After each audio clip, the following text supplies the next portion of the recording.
G'day there. Doctor Who is a long-running British science fiction TV program.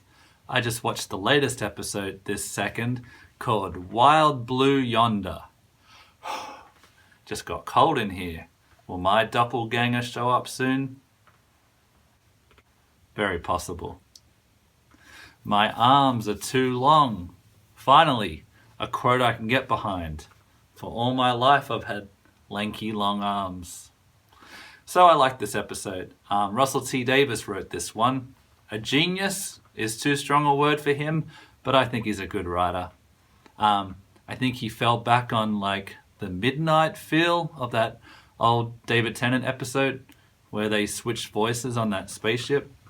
You know, like a subtle oddity that gets more exaggerated over time and you realize how deadly it is. Like at first it's kind of comical how their arms are dangling down on the opposite person.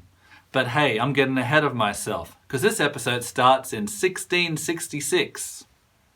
Is that a satanic year? Nah, because Sir Isaac Newton is sitting underneath his famous apple tree when an apple lands on his head. You know, I saw Sir Isaac Newton in Star Trek The Next Generation episode entitled Descent, and he looked a little different there.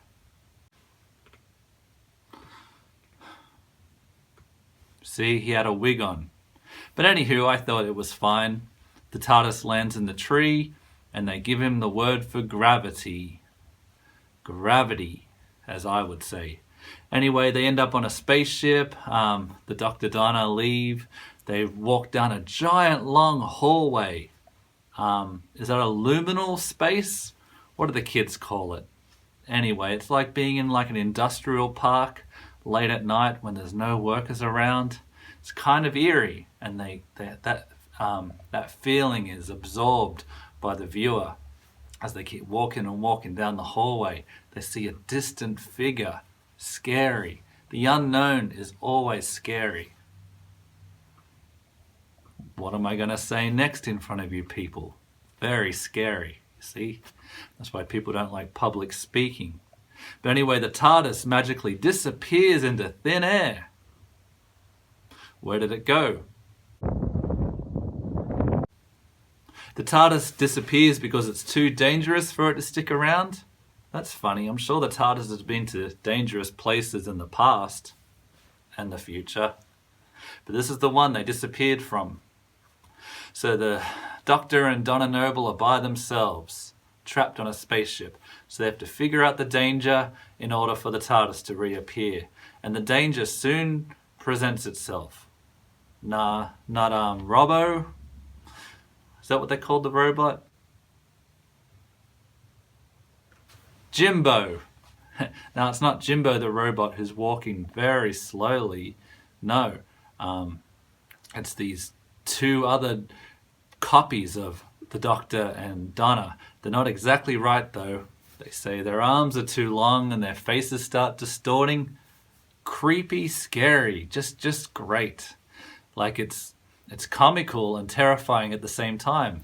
Kind of like what they said about holding two different ideas in your head at the same time, which these creatures from another universe or beyond the universe can't quite accomplish yet. But they're learning and adjusting, adapting, somethinging. I like it when the copies get bigger and bigger and then like mingle into each other, stuck down the hallway. Great. Like this is up there with any great science fiction show I've ever seen. You could have no knowledge of Doctor Who and enjoy this episode. And that's amazing after so long. Like think about the late season of Seinfeld. It's all just in-jokes and you know these characters. But this, like you can be a newbie and enjoy this. And I think that's part of Doctor Who's charm for so long. 60 years, in fact. They then find the starship's captain floating around outside. It looks like a robot Godzilla thing. They give her the gender of female.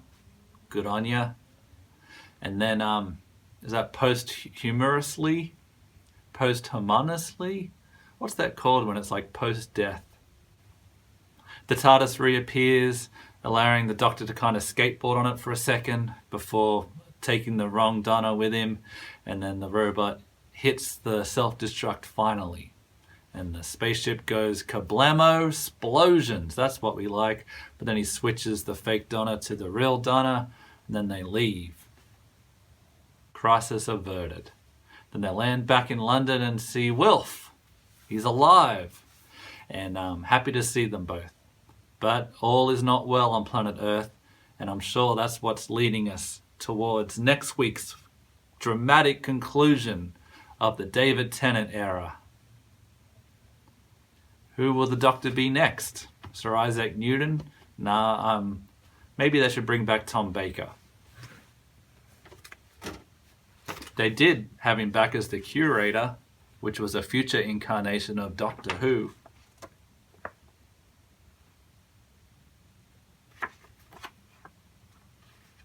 Oh, I recommend Wide Blue Yonder, based on the old Air Force song.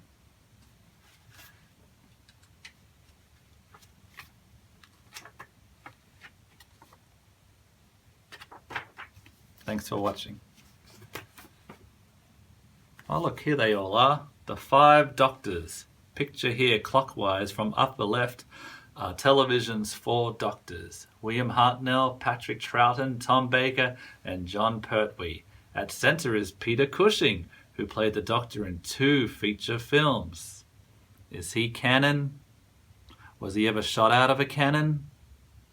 Deep questions.